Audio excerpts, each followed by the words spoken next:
बिस्मिल्लाहिर्रहमानिर्रहीम। लाल बछिया की जिसे ज़बह करने यहूदी मस्जिद अक्सा को गिराएंगे। दोस्तों, क्या आपको पता है कि यहूदियों ने उस लाल रंग की बछिया को हासिल कर लिया है कि जिसे वो पिछले 2000 साल से तलाश कर रहे थे। और उस गाय की बछिया के बारे में उनकी किताबों में जो हुक्म है वो ये, उस लाल रंग की बछिया की उम्र जैसे ही 3 साल हो जाए तो उसे फौरन मस्जिद अक्सा के करीब एक पत्थर पर ज़बह किया जाए और फिर उस ज़बह की हुई बछिया को जलाकर उसी रात हेकेल सुलेमानी की बुनियाद में डाल दी जाए।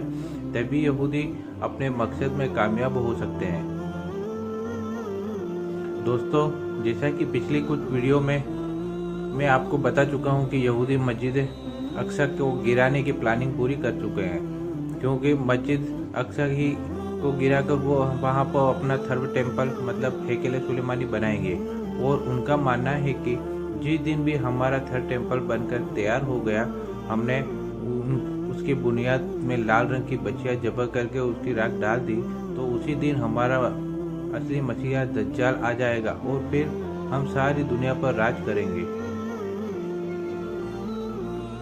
तो दोस्तों, यहूदियों को लाल रंग की 5 बछियाँ पिछले साल 2022 सितंबर में मिल चुकी है कि जिनके ज़बह होने पे अब सिर्फ 3-4 महीने ही बचे हैं, क्योंकि 3 से 4 महीने के बाद वो सभी बच्चियाँ पूरे 3 साल की हो जाएगी। और उनकी मुकद्दस किताबों के मुताबिक जैसे ही वो सभी 3 सालों की हों तो उन्हें ज़बह करके उनकी राख हेकेल सुलेमानी की बुनियादों में डाली जाएगी। दोस्तों, आपको ये सुनकर हैरानी होगी कि इस वक्त फिलिस्तीन में चल रही जंग के पीछे सबसे बड़ा हाथ इजरायली का है, क्योंकि इस जंग को इजराइल ने जानबूझकर छेड़ा है। क्योंकि अगर आप तारीख में थोड़ा सा पीछे जाके देखें तो आपको मालूम होगा कि 1980 में मशहूर फिलिस्तीनी लीडर यासिर अल अफराद की पार्टी को कमज़ोर करने के लिए इजराइल ने हमास पार्टी को बढ़ावा दिया और अपने तौर पर हमास पार्टी को इतना ज़्यादा फंड दिया कि आखिर यासिर अल अफराद की पार्टी कमज़ोर पड़ी। और फिर इन्हीं इजराइलियों ने यासिर अल अफराद को रातों रात ऐसा शहीद किया कि किसी को आज तक कुछ खबर नहीं।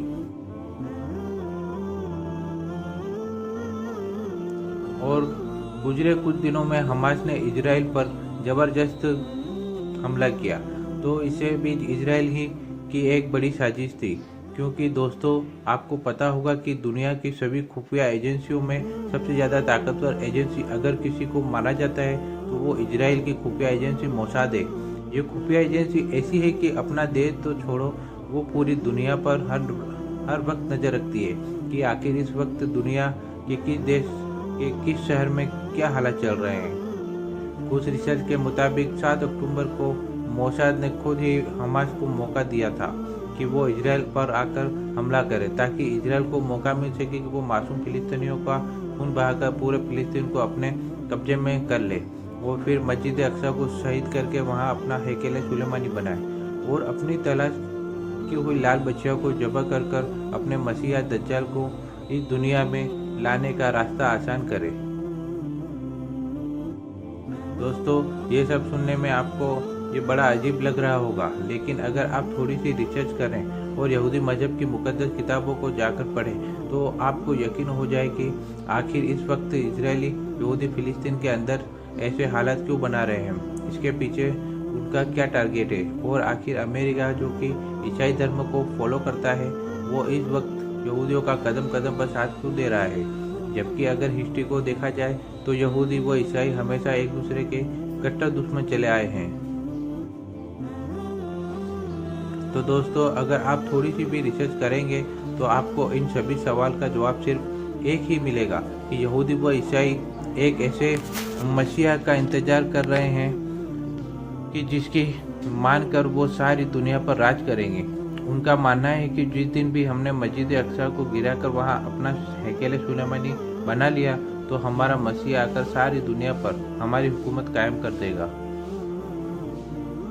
दोस्तों, ये बात तो हम सभी जानते हैं कि फिलिस्तीनी में मौजूद यरूशलेम शहर दुनिया के 3 सबसे बड़े धर्मों यानी यहूदी, ईसाई व मुसलमानों के लिए किस कदर अहम है। खास तौर पर मस्जिद अक्सा मुसलमानों के लिए मक्का व मदीना के बाद सबसे मुकद्दस जगह है। ईसाई इस जगह से इसलिए मोहब्बत करते हैं क्योंकि उनके नबी ईसा सलाम की इस जगह पर पैदाइश हुई थी और यहूदी इस जगह से इसलिए मोहब्बत करते हैं क्योंकि आज से 2000 साल पहले इस मस्जिद अक्सा की जगह उनका हैकल सुलेमानी बना हुआ था, कि जो उनके लिए वही अहमियत रखता है जैसे हम लोगों के लिए मक्का व मदीना। लेकिन 2000 साल पहले जब टाइटस नामी ईसाई बादशाह ने यरूशलेम पर हमला बोला तो यहूदियों की असल इबादत का हैकल सुलेमानी को पूरी तरह तबाह व बर्बाद कर दिया और लाखों यहूदियों को कत्ल करके उसी ईसाई बादशाह ने यरूशलेम पर अपना कब्जा जमा लिया। लेकिन यहूदियों की इबादत का हैकल सुलेमानी की एक दीवार आज भी मौजूद है, कि जिसे यहूदी पकड़कर आज भी रो कर अपने आने वाले मसीहा के लिए दुआएं मांगते हैं कि ए हमारे खुदा, जल्दी से दुनिया में हमारे उस मसीहा को भेज दे ताकि पूरी दुनिया पर फिर से एक बार हमारी हुकूमत कायम हो सके। हमारे हुजूर सल्लल्लाहु अलैहि वसल्लम के ज़माने तक यरूशलेम शहर पर ईसाइयों का कब्जा रहा और वो हजरत ईसा अलैहिस्सलाम की पैदाइश की जगह पर अपने तौर पर कुछ इबादत किया करते थे। लेकिन जब इस्लामी सरहदें बढ़ने लगी और बड़े बड़े मुल्क इस्लामी हुकूमत में शामिल होने लगे तो हजरत उमर रजी अल्लाह ताला के दौर पर हुकूमत में मशहूर सहाबी हजरत अबू उबैदा रजी अल्लाह ताला अन्हु ने जाकर फ़िलिस्तीनी को भी फतह कर लिया और फिर हजरत उमर रजी अल्लाह ताला अन्हु के हुक्म पर मस्जिद अक्सा में जो कुछ बादशाहों के जरिए जो कुछ तोड़फोड़ हुई थी उसे सही किया गया और मस्जिद अक्सा को एक नई शक्ल देकर वहां नमाज का सिलसिला कायम कर दिया गया। लेकिन दोस्तों, अब यहूदी किताबों के मुताबिक असली मसीहा दज्जाल तभी आएगा जब इस मस्जिद अक्सा को गिराकर यहाँ तीसरी बार हैकल सुलेमानी को तामीर किया जाए। लेकिन उससे पहले यहूदियों के लिए शर्त है कि वो लाल रंग की 5 बछियाँ ज़बह करके उसकी राख हैकल सुलेमानी की बुनियादों में रखे। दोस्तों, क्या आपको अंदाज़ा है कि वो वक्त अब ज़्यादा दूर नहीं बचा? सिर्फ 3 से 4 महीने की बात है, क्योंकि यहूदियों ने उन 5 लाल रंग की बछियाँ को तलाश करके अपना हैकल सुलेमानी बनाने की पूरी तैयारी मुकम्मल कर ली है। और इस वक्त फ़िलिस्तीन में चल रहे हालात इस बात की तरफ इशारा करते हैं कि अब इजराइल अमेरिका के सपोर्ट में अपनी इस जंग को रोकने वाला नहीं, बल्कि जब तक वो अपने मकसद में कामयाब नहीं हो जाता वो पीछे नहीं हटेगा। इसीलिए इजराइल पिछले कुछ सालों से बराबर अपने पास ऐसे हथियार जमा कर रहा था और खुद की इकोनॉमी को मजबूत स्तर पर बनाता जा रहा था, क्योंकि उसे पता था कि अब वो जंग शुरू होने वाली है कि जिसका जिक्र सभी मजहबी किताबों में मिलता है कि क़यामत से पहले एक ऐसी अजीम जंग होगी जिसमें हर तरफ लाशें ही लाशें नजर आएंगी। हुजूर सल्लल्लाहु अलैहि वसल्लम का फरमान है कि वो जंग ऐसी होगी कि अगर एक बाप के 100 लड़के होंगे तो उसमें से 99 कत्ल कर दिए जाएंगे।